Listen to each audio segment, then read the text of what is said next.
Hey there, Gina and Sulla. We're in Mid-City, and this is one of the unoccupied schools in question. The cost to maintain this school and about 24 others, more than $500,000 a year. There is a proposed plan to unload some of these schools, but some say that plan, in their opinion, is flawed. Local, late breaking. This is WDSU News at 4. Up first, it's a weather impact day here at WDSU, which means some areas could possibly see storms. Yeah, for more on that, let's go straight to meteorologist Devin Lucy for more on what you're tracking. Devin? Jade, thank you. A lot to unpack here. Joined now live by former U.S. Attorney for the Eastern District of Louisiana, Harry Rosenberg, who currently does a lot of law, including defense work. You have an interesting perspective on this. Let's just start off. As a former U.S. Attorney, a former federal prosecutor, how strong is the case against the former president? Well, Travis, I mean, based upon the allegations and the indictment, and remember there's a presumption of innocence that every defendant's entitled to, but based upon the detailed indictment, which is like a narrative of those 37 counts, it looks like the special counsel has got a strong case to present to the jury. A big concern for these environmental groups, location.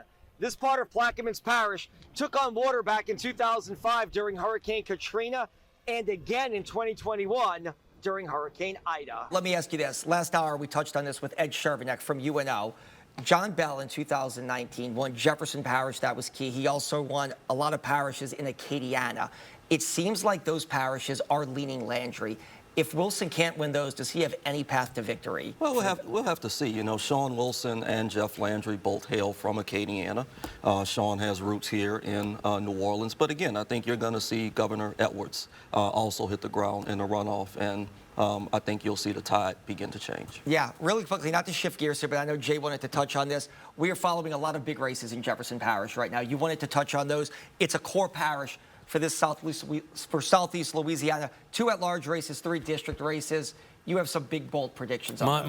My predictions. While the polls are closed now, but nobody's Hans official. Wilsjeberg is going to take Jennifer Van Vranken's seat, and I think he'll do it convincingly. I also believe Scott Walker, as well as Jennifer Van Vranken, are going to be the ones that take it tonight. All right. Speaking of Jennifer Van Vranken, we'll get back to y'all in a second. I think we're going back, Gina and Sulla, to Fletcher, who may be standing by with somebody at the Van Vranken camp. Walking through the halls here at WDSU, our history not only showcased on the walls of this building, but really through the hearts of our people. The hardworking journalists who for 3/4 of a century have paved the way for what you see on TV today. And looking back at all the first we've been able to bring to your homes, your parents' homes, even your grandparents' homes, WDSU anchor Randy Russo takes you back to how it all started and how WDSU was born. Coverage for every angle of the LSU victory. We'll get to Fletcher Mackel and Shay O'Connor in just a moment. But first, Travers, tell me what you got to experience out there as the baseball team returned to Baton Rouge. Yeah, Gina, bottom line, it was electric. Hundreds of fans showed up. The team got back on campus about 2:30. The buses pulled up. People were just going nuts, if you will. They drove far and wide to get here. We talked to one couple who came all the way from Monroe, Louisiana. We all know it's a hot day in Baton Rouge in June, but these people were out here 3-4 hours ahead of time. They just wanted to see the players. They wanted to touch it. They wanted to feel it. They wanted to be part of the LSU baseball magic. We caught up with a lot of these people. Here's why they told us is the reason they came out.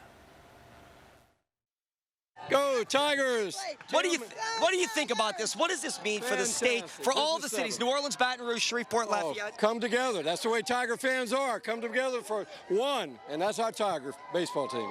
Good evening and welcome to the WDSU Hot Seat. Tonight we are continuing our debates, and we have a big, important race to focus on right now. It deals with Jefferson Parish Council District 3. 2 people have qualified to run in that race. They are both here tonight. It encompasses almost all of the West Bank of Jefferson Parish and South Kenner. Joining us tonight, the incumbent, Byron Lee, who is seeking re-election. He has drawn one challenger, current school board member, former state senator, Derek Shepard. He is also here. Gentlemen, we got a lot to get to, so thanks for joining us. Let's talk about opening statements. We want to give you all a chance to make a pitch to voters. So, Mr. Lee, we go alphabetical. You have 60 seconds to make a pitch as to why you feel you are the best candidate before we get to questions. You get caught in the same old, same old. Let me just. This is important because lies again. Again, I never interrupted him. I sat here and listened to all of his I hate to interrupt BS. both Even when he said something about my mom, I'll sit there and I listen. Now, either he's going to respect what I have to say, or I'm going to overtalk him every time he tells a lie. No, we don't want you to overtalk each All other, right. but I wanted to give you a chance to respond, but we do have time constraints. I just wanted to finish my point. Okay, go ahead, really quickly. And my point is that this is about you. This is all about whenever he has an idea to help a whole bunch of people, including his family and friends, it's the best thing in the world. Well, it's time to help yourself. Okay, go ahead. In about 20 seconds, if you can, because we want to get to a lot more. Nearly about 8-9 months ago, this guy here told children and families that he was going to be there to fight for them. He promised them that he would create a utopia. However, now he's running for the council. And he doesn't even, the last school board meeting, he may have been there for 20 minutes. This guy is not committed to anything other than he wants a new title.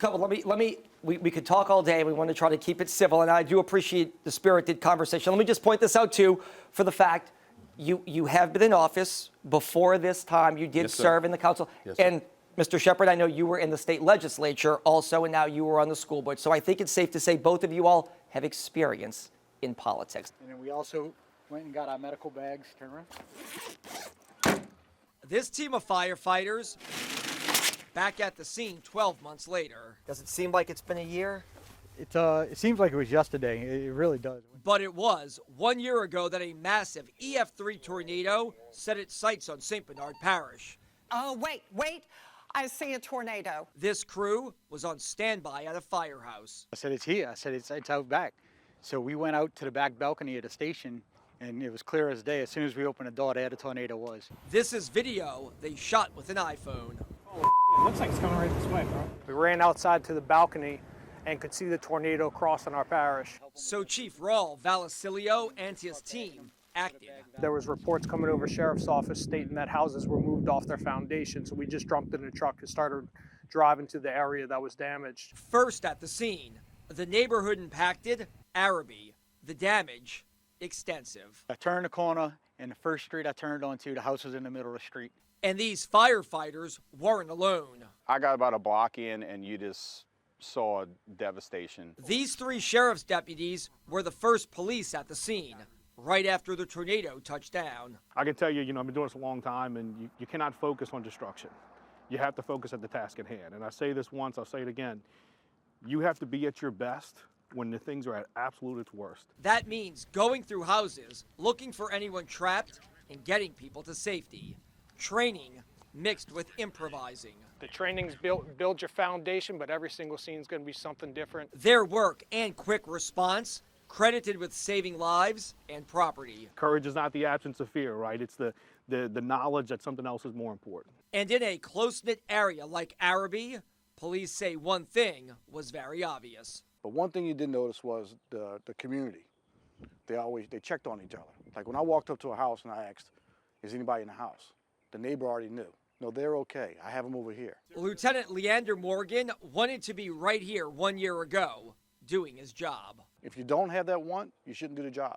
And the job they did helped a community filled with their friends and loved ones. The job is hard and demands a lot, but it's very rewarding. Would you all do it again?